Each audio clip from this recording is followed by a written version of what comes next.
দিনের শুরুতে এক কাপ চা না হলে দিনটাই যেন অসম্পূর্ণ থেকে যায় অনেকের কাছে। শীতের দিনে এর প্রয়োজনীয়তা আরও বেশি দেখা দেয়, কারণ শীতে গরম যে কোনো পানীয় বেশ উপাদেয়। এ সময় জমিয়ে দুধ চা খেতে বেশ লাগে। তার সঙ্গে যদি যোগ হয় এলাচ বা দারচিনি, তাহলে তো কথাই নেই। এই হাড় কাঁপানো শীতের সন্ধ্যা নামতেই চায়ের কাপে চুমুক। তবে সেই আমেজে যেন রসদ জোগাচ্ছেন বসিরহাটের মাটিয়ার গফফর মোল্লা। দীর্ঘ ১৯ বছর ধরে বসিরহাটের মাটিয়ার গলতলা এলাকায় টাকি রোডের ধারে দেখা মিলবে এই চায়ের দোকানের। সন্ধ্যা নামতেই চায়ের দোকানে ভিড় দেখা যায়। এলাকায় গলতলা চায়ের দোকানে চা তৈরির সময় নামে চা ও দুধের স্বর নিয়ে যেন রীতিমতো ভেলকি। তবে এই চা আরও জমে উঠবে যদি তা হয় মাটির ভাঁড়ে। স্পেশাল চা, চলার পথে চায়ে চুমুক, অথবা চায়ের টানে দূর দূরান্ত থেকে চা খেতে আসে মানুষ।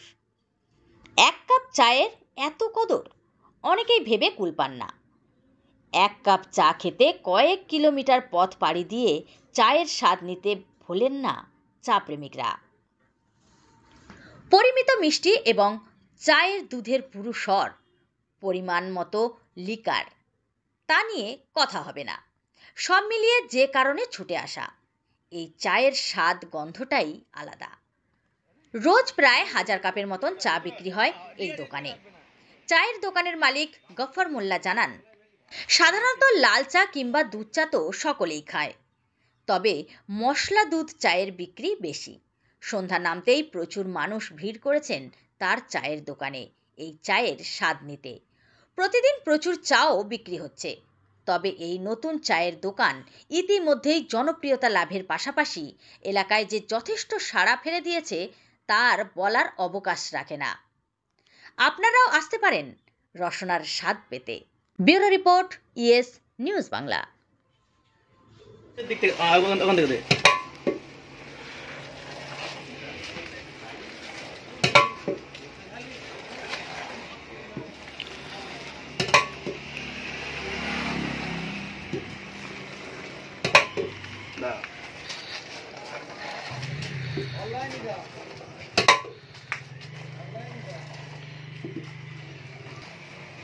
বুঝতে পারছি না তো আমি একটু নিয়ে নিই। অল্প, মানে অল্প, খুব বেশি দুধ তুলো না, এটা অল্প দুধ তোলো।